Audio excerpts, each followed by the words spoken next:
Hello, this is Jeff Johnson.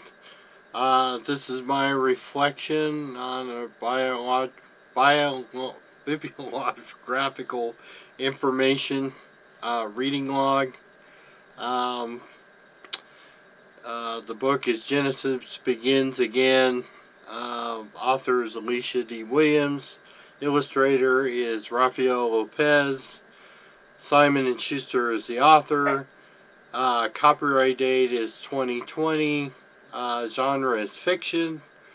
Number of pages is 400. And it's a middle-aged school book. And it is a Loretta Scott King award-winning book for 2020. Um, as I had read in chapter 10, but I'll go ahead and get you caught up or re-caught up on the book. Dad, there's Grandma, Dad, Mom, and Genesis. And Genesis is the main character in the story. Anyway, she's a 13-year-old girl, and she was living in a poor neighborhood with her grandma. Her dad,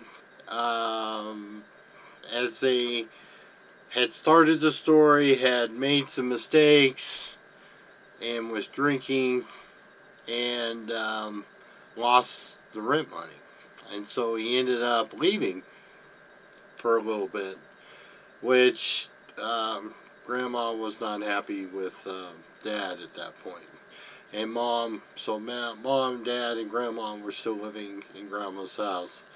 And then Dad returns, gets a potential, might get a better job, and got a better place in Farmington Hills, which is it's an upgrade for them. And so the house, the layout of the house was nicer.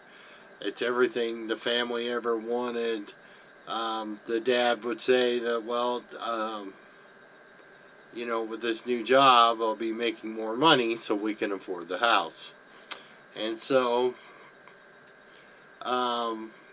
as we get to chapter 10,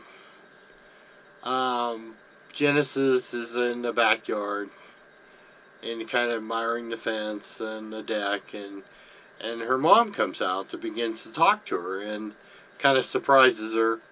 And so it ends up that Genesis wanted to talk about her dad and her dad's family, and her mom didn't want to talk about it, and her mom said that her dad never wants to talk about it. So something that might come out at the end of the story. But anyway, ended up Genesis went back in the house with Mom, and they ended up doing. The mom did Genesis's hair, and they really bonded in that time and got to talk about different things. And Genesis couldn't share everything. She was kind of eccentric. She was using hair remover to remove some of the hair she didn't want, and it ended up removing more than what she wanted. And her mom couldn't figure that out, but she couldn't share that with her mom at this point.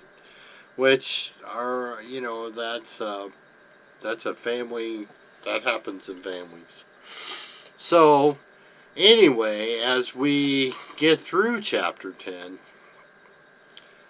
this is kind of a precursor to Dad coming back, getting the job, but was drunk when he came back. And Mom was kind of upset with him.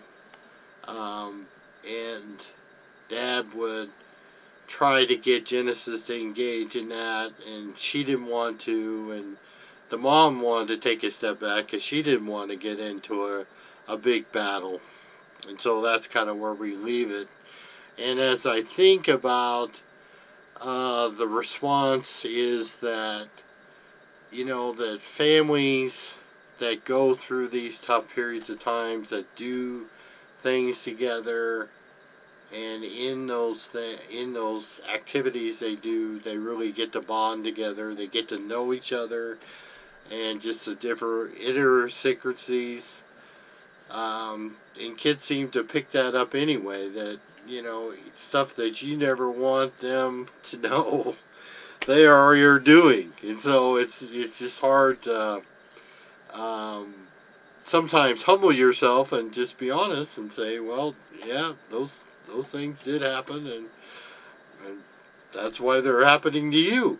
And so, um, but I think that's what families are for, because then we grow through those experiences. We become closer in the family, and if I think about this book, the characters, the author is really getting deep with the characters, and especially Genesis. And I think it makes a good story. It brings soul to the book, to the whole book, and it's kind of fun to listen to. So anyway, the author did a good job with this book.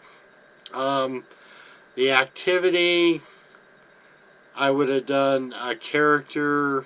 There's graphic organizer that talked about characters in the book and which ones bring out different traits of the characters, and just to learn about those and what is it, how does that build the story so the kids get whatever the moral is out of the book. And so anyway, that would be my activity for that, and that is my reflection for today. And you guys have an awesome evening. Thank you.